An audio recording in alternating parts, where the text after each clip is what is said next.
Hello, my name is Debbie Jacobs, and I thought I would do a video. I like to speak about overcoming depression, anxiety, and bipolar. I think it's really important, and this is the message that I'm trying to spread, a message of healing and happiness, that it's an option for us all. And I was in mental therapy for over 10 years. I started with anger, not feeling good about myself, with a lot of problems. And I left 10 years later with anger, not feeling good about myself, and with a lot of problems. I don't really know what I got out of it. It kind of like, it just perpetuates the depression, anxiety, and bipolar. But I didn't improve at all. I didn't get any results. And I actually, when I left therapy, it was like I was in crisis. I was going through a really difficult time, and I needed, support, guidance, inspiration, motivation. I wanted to feel, understood and feel good about myself. And I wasn't getting that in group therapy, and I wasn't getting that in the GBT classes that I was taking. I like GBT. My sister loves it, but I wasn't getting the results that I needed to just feel better about myself, to feel better about my life, and things were not going very well for me.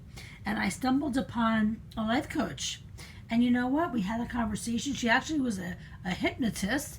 I was like so troubled that I went to a hypnotist to do some subconscious work. That's how like troubled I was, and she ended up being this amazing woman who did life coaching.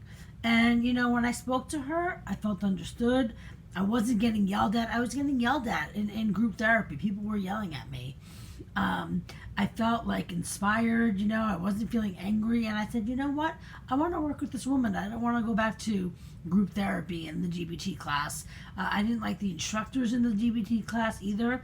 I felt very uncomfortable. They were very cold, and I always felt like I was bothering them or something. And I recognize now that that's a reflection of them, not a reflection of me. But at that time, it didn't serve me. It made me feel bad, and I did think that I did take their actions to be a reflection of me, and that didn't make me feel good. So I got out of there, and I started working with a life coach. And let me tell you something. I was in therapy for over 10 years.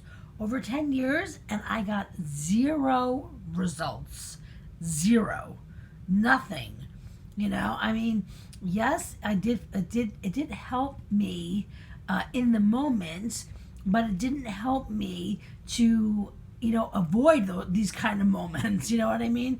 I didn't learn the skills that I needed to learn really to transform my life. I learned things that just perpetuated my hurt existence.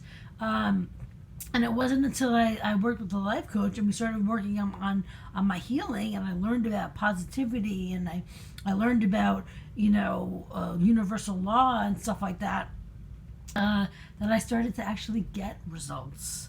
And I got results almost immediately, and I needed to get results immediately because I was living in the pain of not having the results. So by getting the results, that made me, I was able to start to build my self-esteem. I was able to start build my confidence. I was able to feel better in my life and about situations, and it was, it all kind of just came together.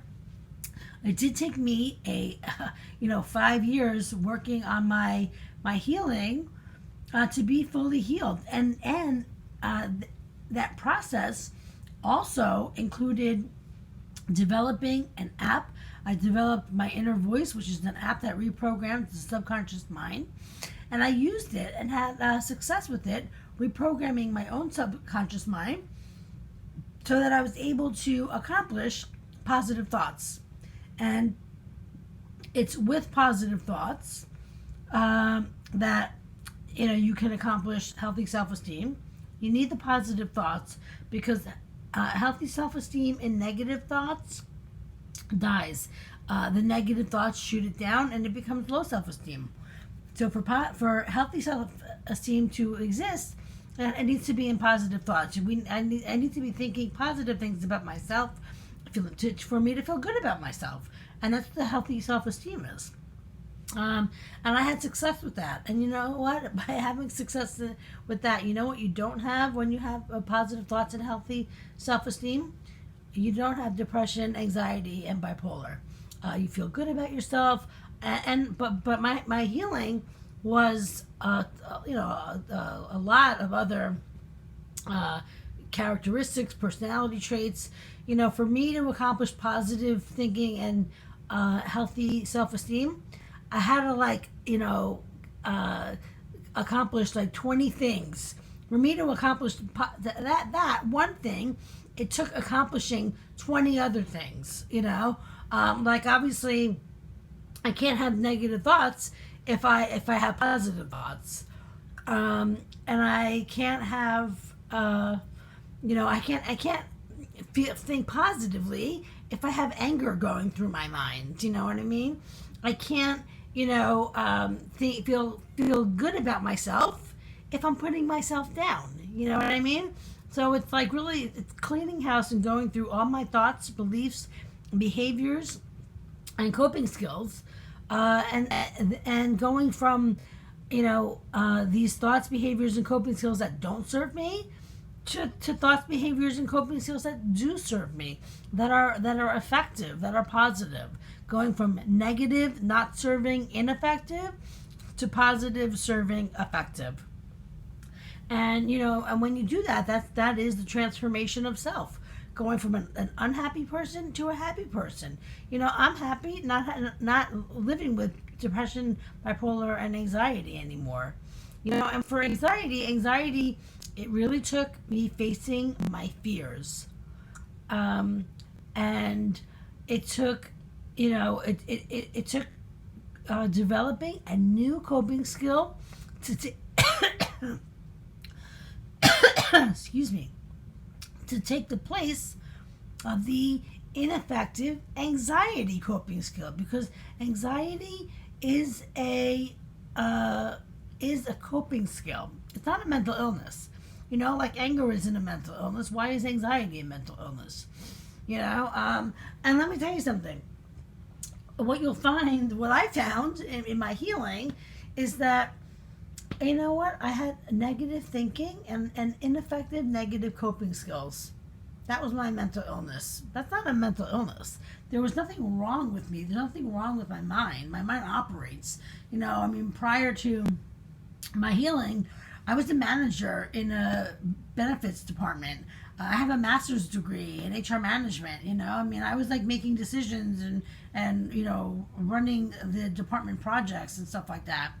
So, what the depression, bipolar, and anxiety really is the inner dialogue in our head. That's what feeds us all this negativity. That's what makes everything in our life so bad, because we have this internal dialogue that's feeding it negative thoughts. And our negative thoughts come from our conditioning, our upbringing. And let me tell you something. When parents have good and bad, like good by making the kids, everything's okay, but then when the kid does something, it's punishment. If you have too much punishment, if you have too much negativity, if you have too much bad, the kid's gonna end up with depression, anxiety, and bipolar. I had a lot of love in my household. I had a lot of good times in my household. I had a lot of privilege in my household, and generosity and all this stuff.